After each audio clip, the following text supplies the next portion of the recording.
रेवाड़ी से बड़ी खबर सामने आ रही है, जहां जीआरपी पुलिस ने ट्रेन में लाखों के जेवरात चोरी के मामले को सुलझाते हुए सभी आरोपियों को गिरफ्तार कर लिया है। प्रेस वार्ता में डीएसपी राजेश कुमार चैची ने कहा कि दिल्ली की रहने वाली सरिता राठी ने शिकायत दी थी कि 25 फरवरी 2026 को बीकानेर संपर्क क्रांति एक्सप्रेस के कोच A1 में यात्रा के दौरान रेवाड़ी स्टेशन पर उनका पर्स चोरी हो गया था, जिसमें करीब 60 लाख रुपए के जेवरात थे। मामले में कार्रवाई करते हुए जीआरपी ने गुप्त सूचना के आधार पर रेलवे यार्ड से 2 आरोपी रमेश त्यागी और प्रिंसिपाल को गिरफ्तार किया गया। पूछताछ में दोनों ने चोरी की वारदात को कबूल कर लिया। पुलिस ने उनके कब्जे से करीब 30 लाख रुपए के जेवरात बरामद किए हैं।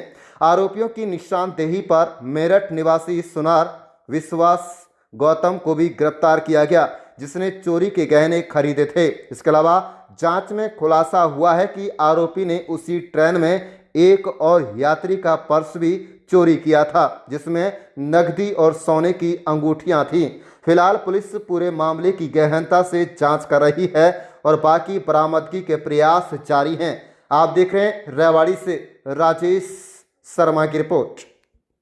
अभी हमारे जीआरपी रेवाड़ी पुलिस ने एक बहुत अच्छी उपलब्धि हासिल की है। अभी कुछ 4-5 दिन पहले ही एक ट्रेन जो हमारी राजस्थान से और दिल्ली की तरफ आ रही थी, तो उसमें एक महिला नोखा से बैठी थी और उनको दिल्ली जाना था और AC सेकंड क्लास में वो ट्रैवल कर रही थी और वो शादी में कहीं जा रही थी, तो उनके साथ गहने और कैश और बहुत सारी सामान थे। लगभग 61 लाख की वो वैल्यू का में उनके ऑर्नामेंट्स और वो सब चीज़ें थी जो चोरी हो गई थी। तो जैसे पुलिस के पास उन्होंने जाके जहाँ उतरी वहाँ से 0 FIR दर्ज करवाई दिल्ली में, और दिल्ली से जब 0 FIR आई रेवाड़ी थाने में, तो इन्होंने जांच की और बड़ी मुस्तैदी से इन्होंने कार्रवाई करते हुए पहले 2 लोगों को पकड़ा जो अगली वारदात के लिए रेवाड़ी स्टेशन पे ही आए हुए थे। तो उनमें से एक है, उसका नाम है रमेश त्यागी, और दूसरा जो है वो है प्रिंसिपाल। तो जब पूछताछ हुई तो रमेश त्यागी के खिलाफ तो 4-5 मुकदमे हैं पहले, परंतु ये प्रिंसिपाल है, इसके खिलाफ 21 मुकदमे पहले हैं। और जब अब पूछताछ हुई तो ये 22वें मुकदमे में इन्वॉल्व मिला है यहाँ, और एक और फिर उसने वारदात बताई है यहीं पे उसी ट्रेन में उसी दिन एक और पर्स चोरी किया था, जिसमें लगभग 1.5 लाख रुपए का सामान था। तो 1.5 लाख में से तो लगभग अभी 45-48% मतलब वो रिकवरी अभी हुई है 45 से 48 हज़ार की। परंतु जो दूसरा मुकदमा जिसमें ज़्यादा बड़ी चोरी होगी थी, उसमें आधे से ज़्यादा अभी तक करीब जो है रिकवरी कर ली गई है। और जो पिछली इसकी वारदात हैं वो सारी गाज़ियाबाद, मेरठ, अम्बाड़ा उस एरिया में ज़्यादा एक्टिव था। चलता यहाँ भी था, पर ये कह रहा है जी हम यहाँ आए तो खाली गए, कभी दाव बैठे नहीं, 2-3 दफ़ा पहले खाली जा चुके, कुछ नहीं मिला। तो ये अच्छी उपलब्धि है। फिर जो इसमें जो लड़का है प्रिंसिपाल, इसने जो माल जो दे रखा था वो एक जो गोल्ड स्मिथ है, एक सुनार है मेरठ में, उसको दिया हुआ था। तो उनको भी इन्होंने कल फिर अरेस्ट किया है और बरामदगी का प्रयास इनसे किया जा रहा है, जो जल्दी करेंगे। कैसे क्या? हाँ, कुछ असल में क्या है, पृष्ठभूमि तो ये है कि ये जो लड़का है ना, सब्जी का काम करता था पहले जी। जो प्रिंसिपाल सब्जी बेचता था रेडी पे रख के, और इसके किसी बंदे ने पहले शुरू में इसको मोबाइल चोरी का मोबाइल बेच दिया।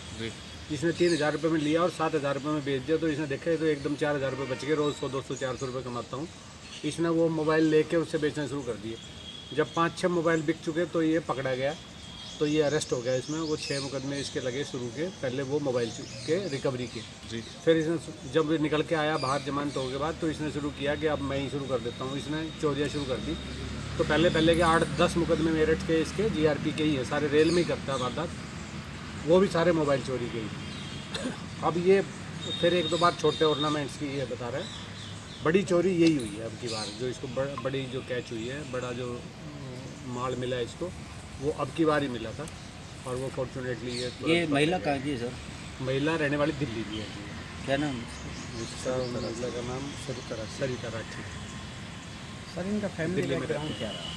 इनका फैमिली बैकग्राउंड, जो इसका फादर तो प्रिंसिपाल का फादर तो करता है मजदूरी, जो कि इसकी उम्र खुद की 29 साल है। फादर अभी मजदूरी करता है। और ये भाई हैं, 3 भाई हैं ये। बाकी भाई भी वो अपना छोटा भाई पढ़ाई कर रहा है और बड़ा भाई भी मजदूरी करता है। और क्रिमिनल बैकग्राउंड नहीं है परिवार की, मतलब और जो ये रमेश त्यागी है, ये पहले फैक्ट्री में वेल्डिंग का काम करता था, 10-15 साल किया भी है इसने। फिर इसने इन दोनों की मुलाकात हुई है तो इसने ये काम शुरू करा। दोनों ने पहले सब्जी मंडी रेलवे स्टेशन से अम्बाड़ा की तरफ जाते टाइम इनकी मुलाकात हुई ट्रेन में, और फिर ये भी इसी काम में लग गया। इसकी वाइफ जो है रमेश पाल की उम्र अच्छी हो रही है, इसकी 54 साल एज है। इसका एक बेटा है, वो भी जॉब करता है किसी फाइनेंस कंपनी में। इसकी बेटी है, वो किसी मॉल में जॉब करती है। जो इसकी वाइफ है, किसी स्कूल में पानी वानी पिलाने का पीएन का काम करती है, वहीं दिल्ली में रहते हैं। रहने वाला ये बागपत का है, रहता है अभी फ़िलहाल दिल्ली में। महिला के साथ ये कैसे वारदात को अंजाम दिया? जिस तरह से ये शादी में जा रही थी, किस तरह वारदात? एक्चुअली में क्या है, ये ट्रेन में घूमते रहते हैं और रात को करते हैं ज़्यादातर। इन्हें देखा कि जब कोई बंदा फ़ोन चार्जिंग पर लगा के रखा हुआ है तो चार्जिंग का उठाएंगे, रजिस्ट नहीं करेंगे। अगर जागता मिल गए सब लोग तो ये नहीं करेंगे। तो ये बता रहे हैं कि उस दिन उस AC सेकंड में इनको टीटी नज़र नहीं आया कहीं भी, ना वो जो अटेंडेंट होते हैं वो कोई दिखा। तो इन्हें देखा सही है, तो 1-2 चक्कर मारे इन्हें। वो लेडी सोई हुई थी और पर्स रखा हुआ था वहाँ पे, पर्स उठा लिया। आजकल इतना महंगा हो रहा है सोना, वो 10 तोड़े भी हो गया तो हो गया फिर वो सारा काम। 60 लाख का। हाँ, लगभग 60 लाख का माल था वो। तो जो जिस तरह रेवाड़ी ये ऐसा हुआ, फिर SHO साहब ने और इनकी टीम ने जब वो अपने कुछ CCTV फुटेज वगैरह खंगाली तो थोड़ा बहुत शक हुआ। फिर इन्फॉर्मर ने एक सूचना दी कि वो आज फिर आए हुए हैं यहाँ पे। तो ऑब्वियसली किसी वारदात के लिए आए थे, तो यार्ड में ही पकड़े गए दोनों के लिए। और जब पूछताछ हुई तो वो सबूत सारा स्वीकार कर लिया उन्होंने। तो माल बरामद हो गया? माल उसमें लगभग 30 लाख का बरामद हो गया। जो 1.5 लाख की चोरी उसी दिन इसने अकेले ने जो की थी, उसमें भी लगभग 48,000 का माल उसमें बरामद हो गया। और जो सुनार जिसने ले रखे थे वो लड़का छोटा, ये 24 साल का है, विश्वास है। उसकी फैमिली में उसकी बहन खुद डॉक्टर है। हालांकि वो सुनार का वो तो दुकान करता है वैसे। तो वो कह रहा है जी इसने मेरे को बताया नहीं चोरी है, पर वो क्योंकि उसने कम पैसे में ले रखा है, वो उसका वो लॉजिकल नहीं है वो बातें हैं उसकी। तो उसने वो चोरी का माल जो लिया है वो, उसकी एक बहन डॉक्टर है, अभी वो गाइनो में वो कर रही है PG। उसका एक छोटा भाई है, वो भी डॉक्टर, अभी MBBS फर्स्ट ईयर में है।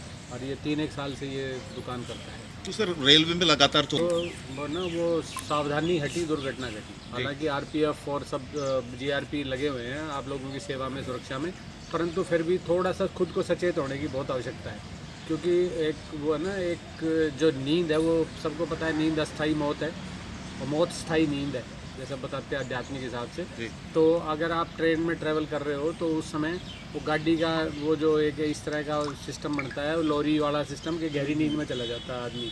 तो उस समय कई बार तो लोगों की जेबों में से भी मोबाइल निकल जाते हैं, क्योंकि वो हिलती तो रहती है ट्रेन थोड़ी थोड़ी। वो जो चोर है वो हिलते हिलते ही उसके हाथ डालता है, पर्स या वो निकाल ले जाता है। तो थोड़ा सा सावधान रहें। बाकी हम तो 24 घंटे प्रयासरत हैं कि ना हो ऐसी वारदात किसी का सर ये दुकानदार जो लोग तो ये क्लियर कट है बिल्कुल जी। इसमें सीधा प्रोविज़न है कानून में कि जो आदमी 10 रुपये के माल को 5 रुपये में ले रहा है, 7 रुपये में ले रहा है, तो ऑटोमेटिक वो गड़बड़ कर रहा है। सुनार खास तौर पे जो भी सुनार की दुकान, जो भी ज्वेलर हैं, जो भी चलाते हैं, वो अननोन आदमी से ख़रीदते ही नहीं हैं। वो किसी न किसी का रेफरेंस ज़रूर लेंगे, भाई तू कैसे, किसी न किसी के रेफरेंस से अगर मजबूरी में बेचने आ रहा है, नहीं तो वो लेते नहीं हैं जो सही हैं। पर जिन्होंने घपला करना है, जो सस्ते में माल मिल रहे हैं, इस लोभ में ले लेते हैं। बाद में अब जेल भी अब वो काट रहा है, वो भी आ गया वो। क्या साहब ये कि बड़ा